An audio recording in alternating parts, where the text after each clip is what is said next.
प्यारे बच्चों, आज मैं आप लोगों को क्लास 3 रिमझिम का छठा पार्ट हमसे सब कहते इसका मैं फुल एक्सप्लेनेशन करने जा रही हूँ। और इससे पहले बच्चों मैं क्लास 3 रिमझिम का सारा वीडियो बना चुकी हूँ। फुल एक्सप्लेनेशन, समरी और क्वेश्चन आंसर, उन सबको देखने के लिए आप ऊपर दिए गए आई बटन पर क्लिक करके देख सकते हैं, या नीचे दिए गए डिस्क्रिप्शन बॉक्स में देख सकते हैं, या प्लेलिस्ट में जाकर देख सकते हैं। और बच्चों आप मुझे इंस्टाग्राम, फेसबुक और ट्विटर पर भी फॉलो कर सकते हैं। तो पाठ शुरू करते हैं। कविता है हमसे सब कहते। बच्चों इस पाठ में कवि कहते हैं कि एक बच्चा प्रश्न करता है कि परिवार के बड़े लोग जैसे भैया, मम्मी, पापा सभी बच्चों को बात बात पर टोकते हैं कि यहाँ मत आओ, घर में खिलौने मत फैलाओ। पापा कहते हैं कि बाहर जाकर खेलो, अंदर मत आओ। इस तरह आखिर ये लोग बच्चों को ही क्यों टोकते हैं? आखिर ये लोग सूरज, चांद और हवा को क्यों नहीं टोकते, जो धूप फैलाते हैं? सूरज धूप फैलाते हैं, चांद जो रोशनी फैलाती है, हवा जो जोरों से बहकर घर में आता है, और बारिश जो जोरों से बरसते हैं, इन्हें क्यों नहीं रोका जाता? सिर्फ हम सभी बच्चों पर ही अपना जोर दिखाते हैं, हमें सभी डांटते हैं। तो आइए बच्चों पाठ शुरू करते हैं। बहुत ही प्यारी सी कविता है, हमसे सब कहते। तो पहले पठन कर लेते हैं कविता। नहीं सूरज से कहता कोई, धूप यहाँ मत फैलाओ। कोई नहीं चांद से कहता, उठा चांदनी ले जाओ। कोई नहीं हवा से कहता, खबरदार जो अंदर आई। बादल से कहता कब कोई, क्यों जलधार यहाँ बरसाई। फिर क्यों हमसे भैया कहते, यहाँ न आओ भागो जाओ। अम्मा कहती हैं घर भर में खेल खिलौने मत फैलाओ। पापा कहते बाहर खेलो, खबरदार जो अंदर आए। हम पर ही सबका बस चलता, जो चाहे वह डांट बताए। इनके कवि कौन है बच्चों? निरंकार देव सेवक जी हैं। यानी इस कविता को निरंकार देव सेवक जी लिखे हैं। तो आइए कविता का अर्थ सहित समझते हैं। नहीं सूरज से कहता कोई, धूप यहाँ पर मत फैलाओ। कवि एक छोटे बच्चे के मनोभावों को व्यक्त करते हुए कहते हैं कि एक छोटा बच्चा प्रश्न करता है कि नहीं सूरज से कहता कोई, धूप यहाँ पर मत फैलाओ। यानी सूरज से क्यों नहीं कहता है कोई कि यहाँ पर धूप मत फैलाओ। कोई नहीं चांद से कहता, उठा चांदनी ले जाओ।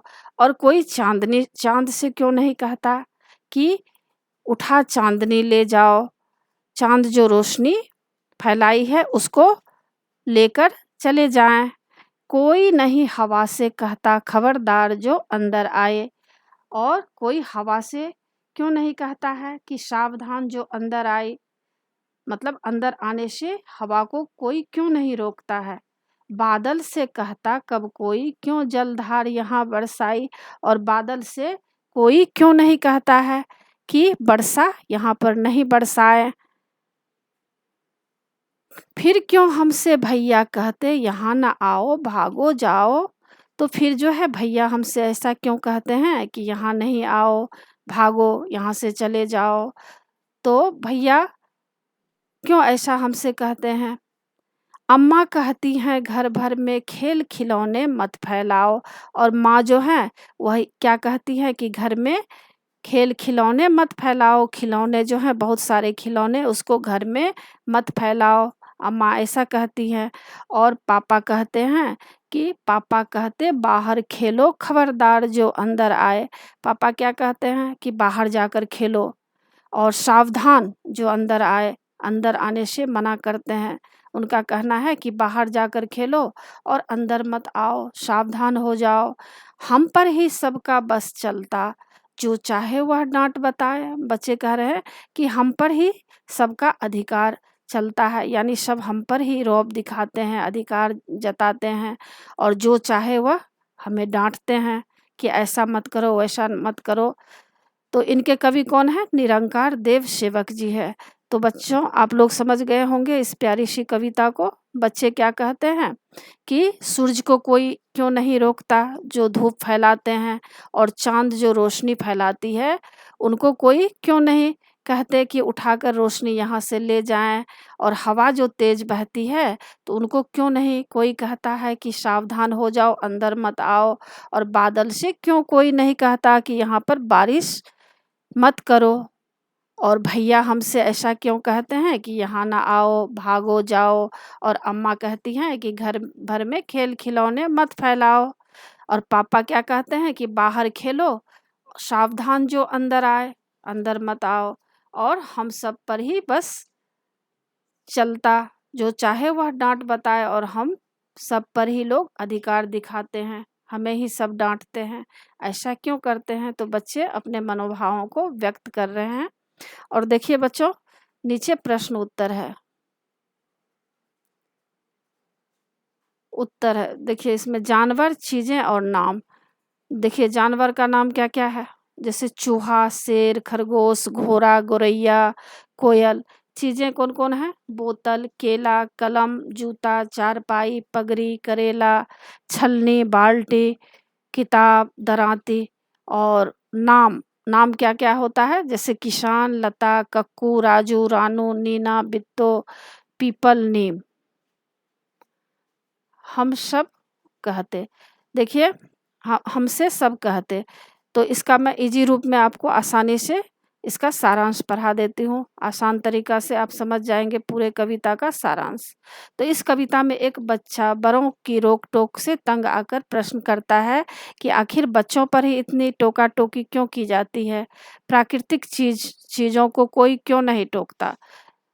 वह कहता है कि सूरज को कोई यहाँ धूप फैलाने से नहीं रोकता, चाँद को कोई नहीं कहता कि चाँदनी को यहाँ से उठाकर ले जाओ, ना ही हवा को अंदर आने से मना करता है। बादल से भी कोई यह नहीं पूछता कि यहाँ बारिश क्यों की। बालक कहता है कि सबका ज़ोर सिर्फ़ हम बच्चों पर ही चलता है। भैया कहते हैं कि यहाँ मत आओ, अम्मा घर में खिलौने फैलाने से मना करती हैं, पापा खेलने के लिए कहते हैं। वह कहता है कि सभी हम बच्चों पर ही अपना जोर दिखाते हैं, हमें ही सभी डाँटते हैं। तो देखिए बच्चों, इसमें कविता फिर से दिया गया है, तो इसको आप फिर से देख सकते हैं।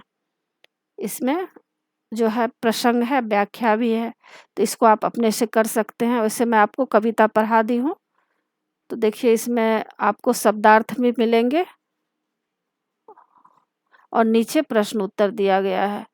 अगर तुम्हें इस कविता का नाम बदलने को कहे तो तुम इसे क्या नाम दोगे? उत्तर, बच्चों का दुख हमें टोको मत, करो मत मत करो। पाठशाला में और घर में तुम्हें क्या-क्या करने के लिए कहा जाता है और क्या-क्या करने के लिए मना किया जाता है? नीचे वाली तालिका में लिखो।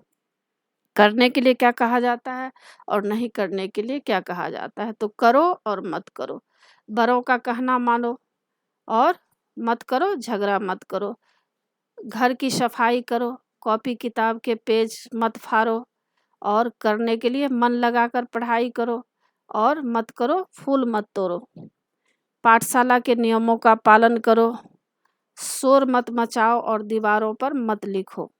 जरा सोचो, सूरज चाँद की रोशनी को भगा देता है, बादल सूरज की रोशनी को भगा देता है, हवा बादल को भगा देती है। बताओ कौन किससे ज़्यादा ताकतवर है? उत्तर, इनमें से सबसे ज़्यादा ताकतवर सूरज है, क्योंकि चाँद तो सूरज के प्रकाश से ही चमकता है।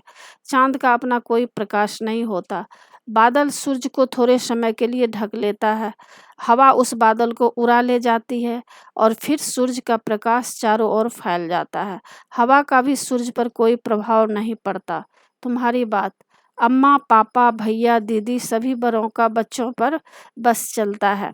तुम्हारा किस-किस पर बस चलता है? उत्तर, मेरा बस मेरे दादा-दादी, नाना-नानी, अपने से छोटों पर और मेरे खिलौनों पर चलता है। आगे प्रश्न है, तुम्हारे घर में तुम्हें कौन-कौन टोकता रहता है? उत्तर, मेरे घर में मुझे मेरी माँ, पापा और बड़े भाई-बहन टोकते हैं। अगला प्रश्न है, किन-किन बातों पर तुम्हें अक्सर टोका जाता है? उत्तर, कमरे में सामान बिखेरने, घर में शोर मचाने, देर तक वीडियो गेम खेलने और टीवी पर कार्टून देखने के लिए मुझे अक्सर टोका जाता है। कौन सी चीज़ कहाँ? शालू को बहुत सी चीज़ों के नाम आते हैं। उसने नामों को लिख-लिख कर पट्टी भर ली। वे नाम मैंने नीचे लिख दिए हैं। शालू की सूची: शक्कर, कबड्डी, पपीता, मार कुटाई, लोमड़ी, गुलाब, जामुन, गुलाब जामुन, शेर, ककड़ी, शतरंज, बल्ला, मगर, लड्डू, गाय, बेर, पेड़ा, बकरी, गिल्ली, कबूतर, पतंग, मसाला, लट्टू, तोता, शहतूत, चटनी। अब सालू यह सोच रही है कि किस नाम को किस खाने में लिखना है। क्या तुम उसकी मदद कर सकती हो? उत्तर: अक्षर, जानवर या पक्षी, खाने पीने का सामान, खेल का नाम या सामान। ब से देखिए अक्षर है बकरी और खाने पीने का सामान बेर, खेल का नाम बल्ला। अक्षर म, जानवर या पक्षी मगर, खाने पीने का सामान मसाला और खेल का नाम या सामान मार कुटाई। क से कबूतर, अक्षर है क, जानवर या पक्षी कबूतर, खाने पीने का सामान ककड़ी, खेल का नाम कंकर कबड्डी। अक्षर ल है, जानवर या पक्षी लोमड़ी, खाने पीने का सामान लड्डू, खेल का नाम या सामान लट्टू। प से देखिए खाने पीने का सामान लड्डू और खेल का नाम है पतंग। ग से गाय और खाने पीने का सामान गुलाब जामुन, खेल का नाम या सामान गिल्ली। स से देखिए स अक्षर है तो स से जानवर या पक्षी शेर हो गया, खाने पीने का सामान शक्कर शहतूत और खेल का नाम या सामान शतरंज। ऐसे ही खेल तुम और अक्षरों के साथ खेल सकते हो। अलग तरह के खाने भी बना सकते हो, जैसे ट से शुरू होने वाली गोल या लाल चीज़। उत्तर: अब हर एक खाने के नाम वर्णमाला के हिसाब से क्रम में लगाओ। जानवर या पक्षी कबूतर, गाय, बकरी, मगर, लोमड़ी, शेर। खाने पीने का सामान ककड़ी, गुलाब जामुन, पपीता, पेड़ा, बेर, मसाला, लड्डू, शक्कर, शहतूत। खेल का नाम या सामान कंकर, कबड्डी, गिल्ली, पतंग, बल्ला, मार कुटाई, लट्टू। हमसे सब कहते कविता में जिन लोगों, चीज़ों और जगहों के नाम आए हैं उन्हें नीचे दी गई तालिका में लिखो। उत्तर: लोग, लोग में कौन कौन है? भैया, अम्मा, पापा। चीज़ में क्या है? धूप, चांदनी, जलधार, हवा, खिलौने। जगह, यहाँ, अंदर, घर, बाहर। यह कहानी तुमने कई बार सुनी होगी, कौवा और लोमड़ी। उत्तर: छात्र यह कहानी पाठ्य पुस्तक पृष्ठ 52 को पढ़ें। तो इस तरह पढ़ने के लिए कौवा और लोमड़ी की कहानी आप लोग जहाँ है उसको पढ़ सकते हैं। अब है आओ इन्हीं चित्रों से एक नई कहानी बनाएं। एक बार एक कौवे को एक रोटी मिली। कौवे के पास रोटी देखकर लोमड़ी के मुंह में पानी आ गया। उसने एक चाल चली। वह बोली, कौवे भाई, मैं जंगल में नई आई हूँ, कृपया मुझे जंगल के राजा शेर के घर का पता बताने का कष्ट करें। कौवा बुद्धिमान था, उसने चोंच से रोटी निकालकर पंजों में दबाई और उसे पता बता दिया। लोमड़ी कौवे की चालाकी देखकर दंग रह गई। वह निराश होकर वहां से चली गई। उसके जाने के बाद कौवा आराम से रोटी खाने लगा। तो इसी के साथ बच्चों पाठ की समाप्ति होती है। आशा है आप लोगों को सारा पाठ अच्छी तरह समझ में आ गया होगा और एग्ज़ाम के लिए तैयार कर लीजिएगा। और बच्चों आप मेरे चैनल देव जनागरी को ज़रूर सब्सक्राइब कीजिएगा और सब्सक्राइब के बगल में बेल आइकन बटन है उसे क्लिक कीजिएगा, लाइक कीजिएगा और शेयर कीजिएगा। कमेंट्स ज़रूर कीजिएगा कि आपको यह पाठ कैसा लगा। नए पाठ के साथ फिर मैं मिलूँगी बच्चों। धन्यवाद।